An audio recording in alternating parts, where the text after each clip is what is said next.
Hello everyone, thank you for clicking on this video. My name is Max, and today we are going to be talking about why Agents of S.H.I.E.L.D. is canon in the MCU based on the show in general.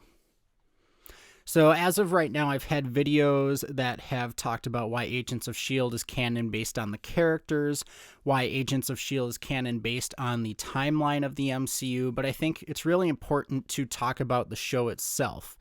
The show takes place in the world of the MCU. This is seen not only in the way the show visually looks, elements of the show such as the exact actors playing the exact characters, different storylines crossing over, and so much more. But, this show started as a spin-off, essentially, of the first Avengers film. And that's something I think a lot of people forget. When we talk about Agents of S.H.I.E.L.D. and the impact the show has had, a lot of people like to, especially on Twitter, come at us with, oh, well, the show's not canon, it doesn't matter.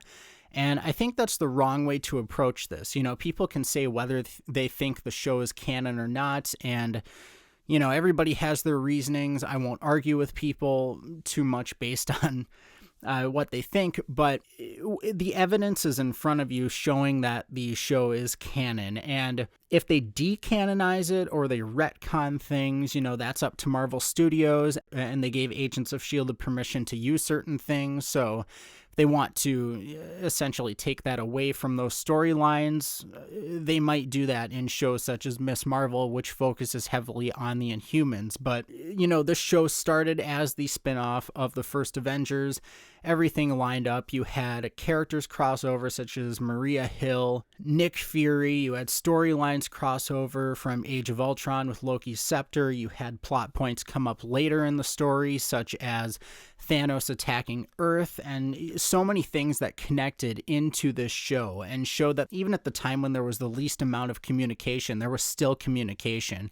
And I think that is what is really important. Now, people like to say, oh, well, Kevin Feige didn't have control over the show, so that means it's not canon. Well, Kevin Feige, to an extent, he runs Marvel, but I think people forget that there's a lot more that goes into Marvel beyond Kevin Feige. And yes, Kevin Feige is like the head guy. He is the Marvel dude. But when it comes to stories and directors and visuals and all that, Agents of S.H.I.E.L.D. has stayed extremely consistent throughout all of its 7 seasons.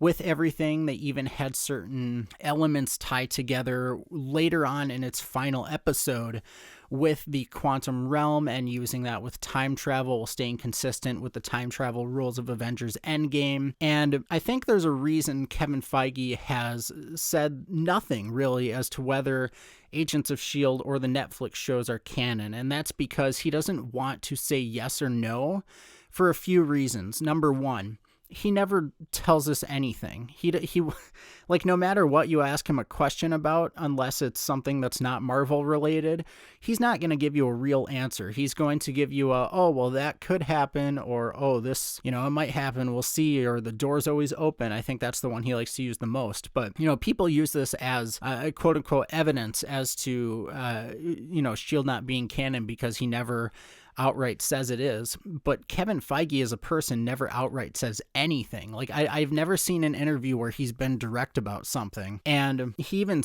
has defended the shows recently in an interview from, I believe, 2015.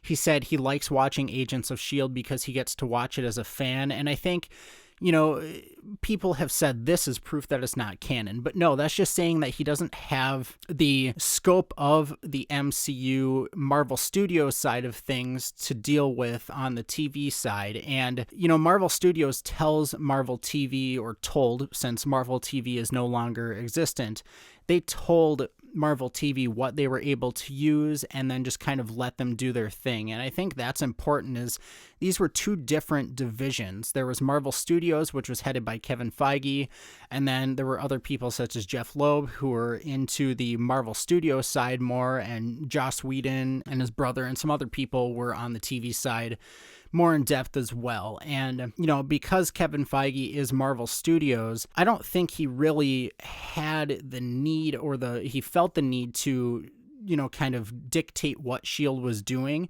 as long as they stayed in the parameters that he set for them with what they could use. And, going back to what I said just a bit ago about him not really touching on anything, I think he's open to incorporating parts of Agents of S.H.I.E.L.D., but we have to remember there's things such as contracts. There are actors doing other gigs right now, so you would have to line certain things up. And if he says, which he wouldn't because he never says anything, oh yeah, we plan on bringing Phil Coulson back, they would have to figure out a way to do that. And yes, there's reports that this could happen in Secret Invasion or the Marvels, but we're not really going to get an answer until certain things happen, and it'll just be really interesting to see what route they end up going.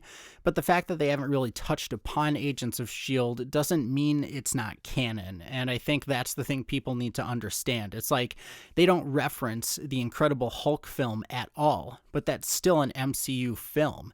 So let me know what you think in the comments below regarding this. But that's about all I have for now. Thank you so much for checking out this video. If you like it, please like, comment, subscribe, and I will see you in the next one.